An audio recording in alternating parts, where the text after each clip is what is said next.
Good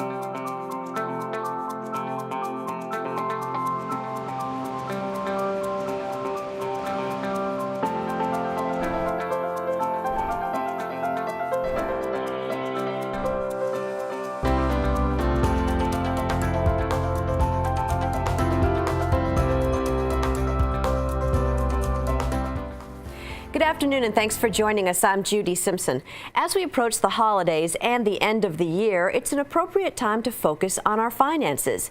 So for this month's Money Monday, we're talking with certified financial planner Christine Moriarty about rethinking year-end fun in ways that we can spend less and save more. Christine is the president of Money Peace in Bristol. She joins us each month to address specific money-related topics. Thanks so much for being here. My pleasure, Judy. Well, as people plan for end-of-the-year financial matters as well as their holiday spending, you suggest get ready to make a change. Well, I think people get so stressed at the end of the year, and then financially, every January, people's credit cards are way up there. Most people, they're not paid off until April. Really? Really, the average person. So get ready to make a change and think differently about how the season can come. And this is the time to do it plenty of time in advance. Now, there's some traditional ways to save money. There's some traditionals, planning ahead, shopping the sales, and spending cash are all ways that save money that people talk about a lot. But we're going to talk some more ways and expand out your thinking in this show. Okay, so you're talking about a bigger picture. What do you mean by that? The bigger picture is, what is the point of giving gifts? The point of giving gifts is to show someone you appreciate them, love them, and give them some extra attention. Go back and think about what was your most memorable holiday season and why. I mean, I can come up with some, and they were times when my aunt and uncle, who always went skiing, would invite me along on their ski trips. That was the best Christmas present anyone could give me because I love skiing. It was fun. There was an event. It might be a time I remember when I was a teenager that it snowed on Christmas Eve, and Christmas was just beautiful. So yes, there are some fabulous gifts that I remember as well, and I'm sure all of us do, but think what makes the holiday special. And if you think along those lines, it's kind of shifts your thinking to what you want to do for your holiday season. It's the experience, really. 9 times out of 10, they show that people are happier if they spend their money on experiences rather than things. So what are some of the ways to do that? Well, first of all, when you think ahead and think about what's important, you can start to share that with others and say, what experience would I love my niece or nephew to have, or my grandchild to have, or my kids to have? Or like one couple I know took their 20-year-olds on a cruise over Christmas last year, and they had a blast, all of them, and that was a gift that keeps on giving. I think that to my children, I always say, well, but pay for a plane ticket home.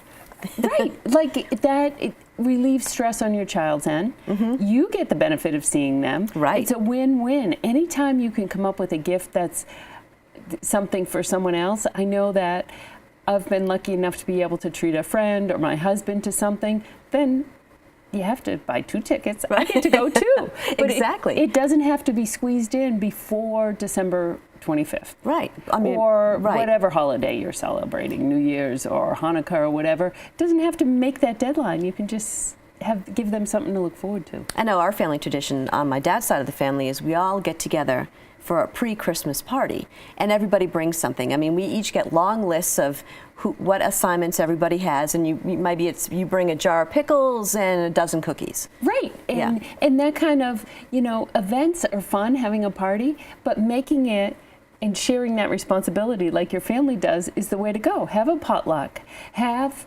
a cookie swap where everyone makes cookies and then swap, or get together and cook together. That can be a fun experience in itself, and then either you have cookies or stuff to give away, or you make the family meal together the day before. And how much more fun is that than standing in your own kitchen when you can banter with your sisters and your cousin? And exactly. Yeah. Now, a lot of times too, at the holiday season, there are sort of multiple parties to go to, and so you figure we have to bring something. Or you want to bring something. They want to bring something, and usually there's something called hostess gifts, right. and Emily posts who are right here, I totally agree. It's nice to bring something. Well, they say don't bring flowers because if someone has to put them in a vase right then, that disturbs the flow of the party. Right. So bring something that's easy. So a lot of people like to bring wine, for an example, and I say, well, buy a case of wine and then you can just grab it as you go out the door. Or if you want to give something else, maple syrup or a certain kind of cake, buy several of them. So that you have them on hand so it doesn't cause stress. Right. It doesn't cause stress, and often you can get a case of something a lot cheaper than you can get a regular, one at a time, and you have to stop on your way. So just have a bow, toss a bow or gift bag, or my favorite is always to wrap it in some kind of kitchen towel with the holiday. Oh, that's a good idea. Yeah, so that Perfect. you've got it wrapped, it's multi-purpose, it's recyclable, you got the towel. So just getting creative and bringing your own touch to it, whatever it is. Even if it's baking 2 dozen cookies, put them in the freezer and pulling some out, or something so the hostess can have it the next morning. I've done that before, I brought a breakfast thing. Yeah. Yeah. And also, too, one year I was actually proactive and made some jam over the summer and froze it, and then I could just take a jar of jam. And that is the best gift. I've had people bring me that gift. Good thinking. There are times when we might really want to give a gift to our host or hostess, as we mentioned, and homemade is always well received. Homemade, the jam, the cookies are well received. It could be something that you give them a gift certificate for a treat for them. Whether a special store or something that they Movie can go to, tickets. like movie tickets, exactly. Or what something I gave recently was a coupon and a card. I'm taking you to lunch, so Nice. that. Now you get to be reciprocal, but it's later in the new year because January can be very quiet. Yes. And, Well, we don't usually associate the holiday season with saving money, but you have some ideas on how to do that. you can totally save money when you start to think ahead and plan ahead for what you want to do. One is, the good old use cash. Because if you use cash, you're apt to spend less. And you go, but I don't have the cash to spend on all these gifts. Well, then that forces you to rethink what Your budget. what you need to do. Yes, that the plan might not work, and it might be better to cut back this year. Right. And so what if you want to make a big change in gift giving, on the gift giving front? What should you do? Here is the thing you should do first is talk to your loved ones. Talk to your family. It's the time now because it's November. It's, far enough in advance of the holiday season, Thanksgiving and all the rest that come up until New Year's, and say, I really would like to cut back spending and not buy so many gifts because it stresses me out. Because that's the point, is to have fun during the season, not to be running around stressed. And that can be a huge relief to your loved ones, too, because then they'll say, oh, thank goodness. I've worked with more people who tell me, oh, it's going to be so hard to tell my family this. And I said, well, give it a shot. 100% of the time, the rest of the family goes, oh, thank God. Yeah, what we do now is we pick names out of a hat, and you just buy for one person. One person, or people do just for the kids, or people do just for whoever's hosting the party. Like, people come up with all sorts of different My things. favorite is, rotating of the course, hosting. the Yankee swap. Isn't that price? Yes. That is great. And I actually have been to Yankee swaps from everything with the price point on it to a Yankee swap with you can't buy anything. Right. You have to give something, re-give something. And think about what is fun. So when you're giving gifts in general, be creative. Like you mentioned, those movie tickets, you can give buy them in bulk or bake in bulk. I like charitable gifts in honor of loved ones because sometimes people don't need more stuff. Right. Or events, but there's something near and dear to their heart that they did. And, there's the creative gifts that babysitting. Babysitting is always welcome for Right. people, but the lunch example I gave you, whatever it is that you can come up that's really personalized for you, like there is just a range, and we get so locked up in we have to go buy something. Right. And so what do we need to do to focus on most? We have to focus on what we want to do, which is love and show love to our friends and family, and taking care of ourselves and our budget.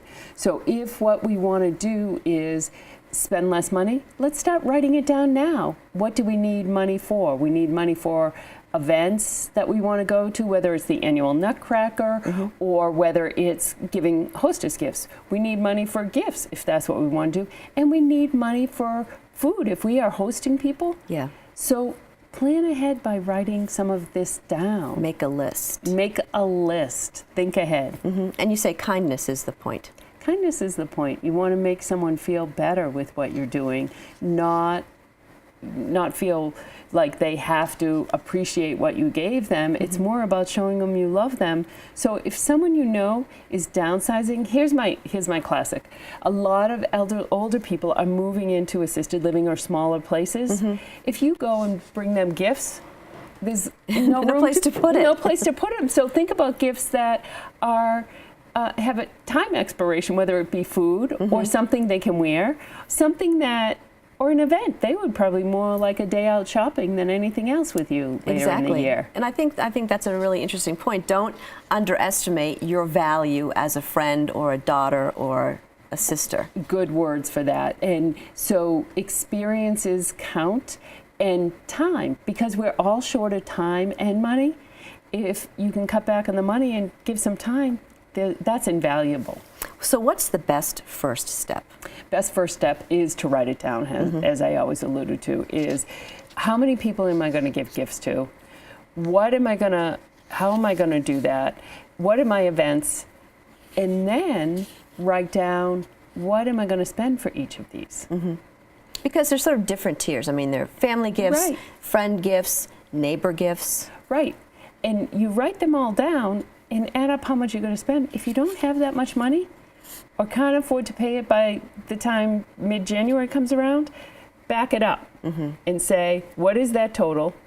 Let's change who we're giving what to.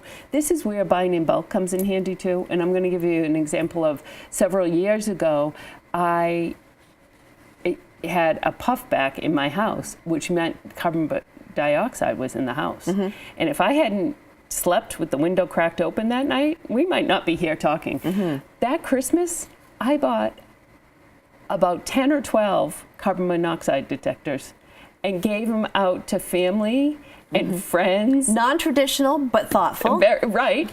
Clearly not as exciting gift as someone would said, but it showed I really loved them. Right. I wanted them to take care of themselves. That's a really good point. And it's something that, think about it, a younger crew might not go out and buy a $40 carbon monoxide detector. Right. So is there something that a loved one could use that if you give it to them, they don't have to go And buy it. Right. Serves two purposes. Absolutely. And two, if we're talking about neighbors and friends, you can always include something in a Christmas card that says, this is good for one round of shoveling your walk after a storm. What a great idea. Of course, it's not going to come from me because I can't shovel. But my husband can shovel. But your husband can shovel. And especially when it comes to an elderly neighbor or something, that's a benefit. And here's the thing, people do wine of the month club and it can be very expensive. You could do cookies of the month club or visit of the month club. And then here's the secret, you got to make yourself reminders so that you'll do it. So don't overpromise. Any final thoughts regarding money and end of the year holidays? It really is. The holidays are not about money. The holidays are about enjoying ourselves and sharing our love with others. So it's fun and festivities. Show your love and be good to yourself, because no one that you love would want to think that you're running into debt, hundreds and hundreds of dollars of debt for months on end, to give them a gift. Right. Excellent. Well, I need to stop us here because we're just about out of time. But if you have a question or a comment, you may reach Christine in Bristol at 453-5913, and her website is moneypeace.com. So we're coming up on a very busy time of year, but take care of yourself above all. A number one, financially and health-wise. Because everyone always says this is such a stressful time of year, but it doesn't have to be if you're buttoned up. If it doesn't have to be, if you think ahead. If you get wrapped up in the stress of it, it will be. So think ahead. Pause now. Okay. Well, thanks so much for joining us. Take of course, care. Namaste. Namaste, and have a great holidays, everyone. That's our program for today. I'm Judy Simpson. I'll see you again next time on Across the Fence.